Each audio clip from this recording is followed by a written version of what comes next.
నాగిరెడ్డి గారు YSR Congress party grievance cell ఉపాధ్యక్షులు లైన్లో ఉన్నారు. సంక్షిప్తంగా మాట్లాడండి, ఇంకా రామ్నాథ్ గారు కూడా మాట్లాడాల్సి ఉంది ఈ అంశం మీద. నాగిరెడ్డి గారు నమస్కారం, మాట్లాడండి సార్. ఇక్కడ 2024 ఎన్నికలలో కుట్ర జరిగిందనే దానికి మనకి ఎన్నో సాక్ష్యాలు ఉన్నాయి సార్. గడిచిన 2 ఏళ్లుగా దేశంలోని ఎంతో మంది మేధావులు దీని మీద పోరాటాలు కూడా చేస్తున్న సందర్భం. అవును సార్, ఇక్కడ పాయింట్ ఏంటంటే సార్, ఏదైతే 3 పాయింట్లు ఇప్పుడు దాకా మనం సోలో డిస్కస్ చేసినట్లుగా polling percentage sir first point. అర్ధరాత్రులు పోలింగ్ పర్సంటేజ్ ఏదైతే 11 గంటల 45 నిమిషాల నుంచి 2 గంటల వరకు దాదాపుగా ఒక్కొక్క పోలింగ్ బూత్ లో సుమారుగా 490 ఓట్లు పోలవటం అనేది గత ఎన్నికల్లో ఎప్పుడైనా చూసామా సార్? ఇప్పటి వరకు జరిగిన ఎన్నికల్లో 2 దాకా జరిగిన పోలింగ్ లేదు కదా. అదే సార్. ఓకే, ఇది ఒక మేజర్ డౌట్ సార్. ఇక రెండవది వచ్చేసరికి ఏంటి అంటే సార్, అసలు ఈ 3500 పోలింగ్ స్టేషన్లు ఎక్కడ అనేది కూడా ఇంతవరకు ఎక్కడా కూడా ఎవరు బయట పెట్టిన సందర్భం లేదు సార్. అడిగినా కూడా ఎవరు చెప్పడం లేదు. కరెక్ట్. ఇకపోతే ఈ కొత్త మిషన్లు ఏదైతే ఈవీఎంలు వచ్చినాయని చెప్పేసి ఇందాక నాగార్జున యాదవ్ గారు చెప్పిన సందర్భంలో ఈ 3770 యూనిట్లు సార్ కొత్తవి కంట్రోల్ యూనిట్స్ సార్.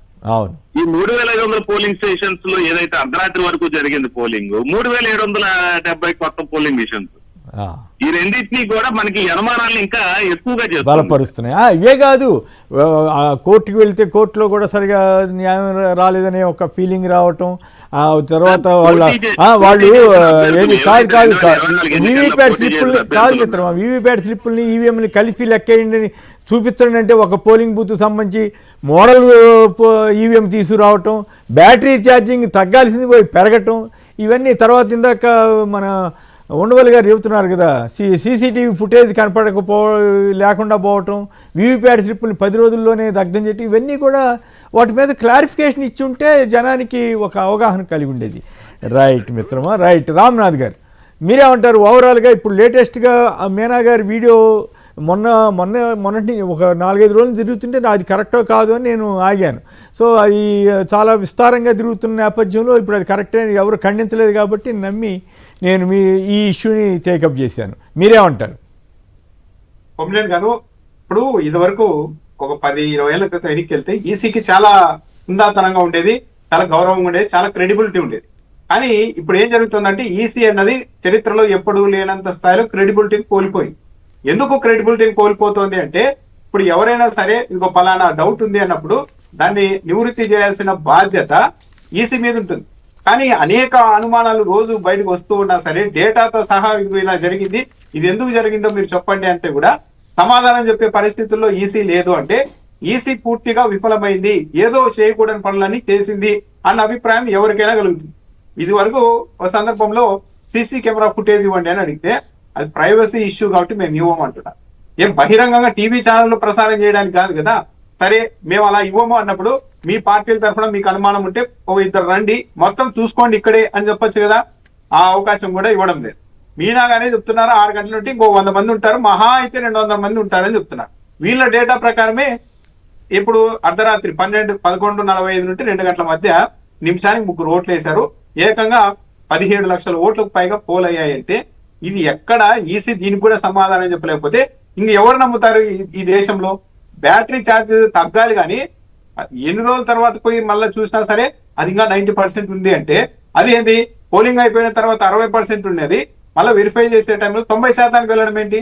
అంటే ఏదో జరిగిందని ఇక్కడ చాలా క్లియర్ గా అర్థమైపోతుంది కదా ప్రతి అంశంలో కూడా. ఇప్పుడు ఇంకా నాగార్జున యాదవ్ గారు చెప్పినట్టు ఆ టైంలో కొత్త ఈవీఎంలని ఉన్న ఈవీఎంలు ఎన్నికకి పంపించి మళ్ళీ కొత్తగా ఎందుకు తెచ్చారు, వాటిని ఎక్కడ వాడారు, ఎలా వాడారు అన్న దాని మీద కూడా ఈసీ నుంచి ఎలాంటి రియాక్షన్ లేదు. అంటే ఒక విధంగా ఈసీ ఈ గందరగోళాన్ని కంటిన్యూ చేయాలనుకుంటుందా?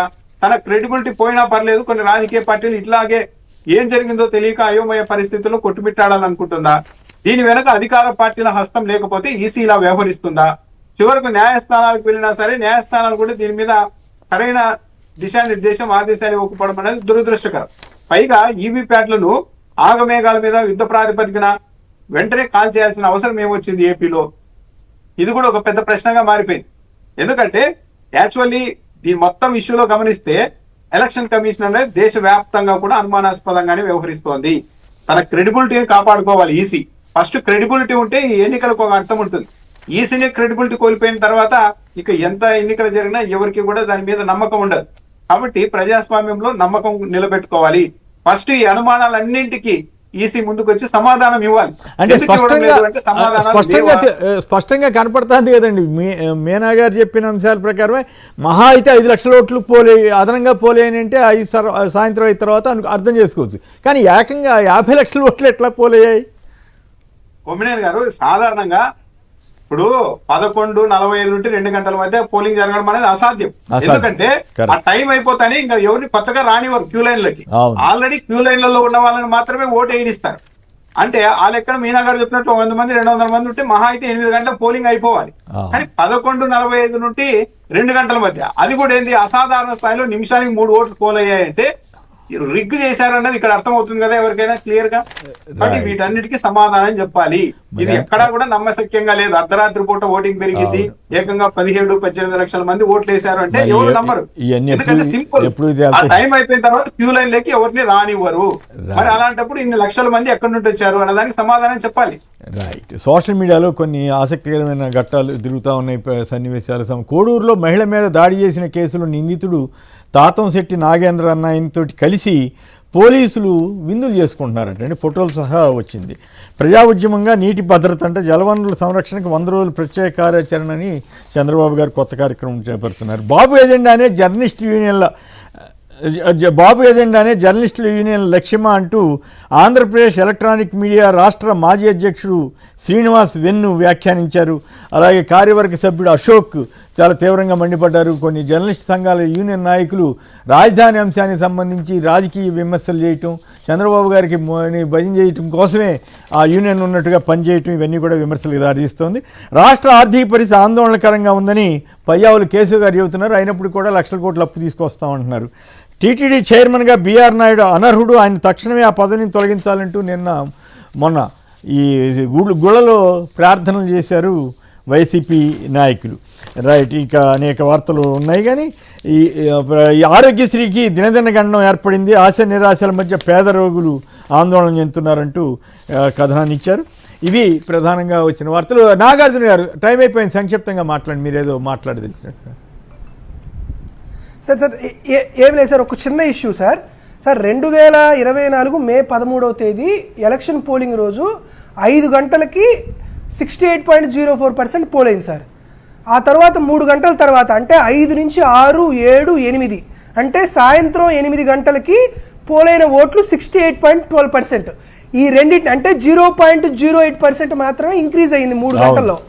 దీనికి సంబంధించి 2 election commission of India 82, 84 notifications ఇచ్చి దాన్ని ఓకే చెప్పారు, దీన్ని కూడా చెప్పారు. మనం అడిగింది ఏంటంటే 8 గంటల తర్వాత అంటే 68.12% నుండి మే 17వ తేదీ ఇచ్చినటువంటి రిలీజ్ ప్రకారం 81.86% పెరిగింది. అంటే దాదాపుగా మీరు 13-14% పెంచారు కదా.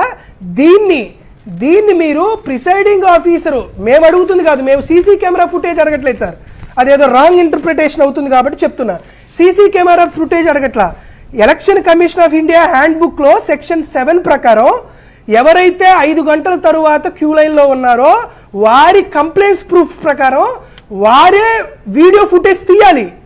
ఆ తీసినటువంటి ఫుటేజ్ ఎంతమంది ఉన్నారు ఏంటి అనేది తీసిన ఫుటేజ్ని దాన్ని చూపిమని చెప్తున్నాం. మేము ఎక్కడ సీసీ కెమెరా ఫుటేజ్ చూపిమనట్లా, ఎవడెవడు ఓటేస్తున్నాడు అనేటువంటి ఫుటేజ్ చూపిమనట్లా. ఒకవేళ ముఖేష్ కుమార్ చూపించట్లేదంటేనే అనుమానం కదా, అది తప్పు చేసి ఉంటారని అర్థమవుతుంది కదా. రైట్, ఓకే, అర్థమైంది, అంతే కదా. బహుశా ఉండవల్లి గారు అడుగుతుంది కూడా ఈ కంప్లైన్సీ ప్రూఫ్ కు సంబంధించినటువంటి అంశాన్ని అడుగుంటారు. ఈ రోజు మేమేం అడుగుతున్నామంటే ఎన్నికల commission of India Mukesh Kumar Meena గారిని లేకపోతే వైఎస్ఆర్ కాంగ్రెస్ పార్టీ తరఫున ఎవరినో ఒకరిని, తెలుగుదేశం పార్టీని రిక్వైర్డ్ ఎవరినైనా 2-3 జర్నలిస్టుల్ని ఎక్కడైనా సరే బహిరంగ వేదిక మీద జరిగినటువంటి ఇష్యూస్ ఇవి ఇదనే దాని పట్ల మీరు ఓపెన్ డిబేట్ పెట్టండి. వైఎస్ఆర్ కాంగ్రెస్ పార్టీ తరఫున కూడా ఎవరో ఒకరు వస్తాం.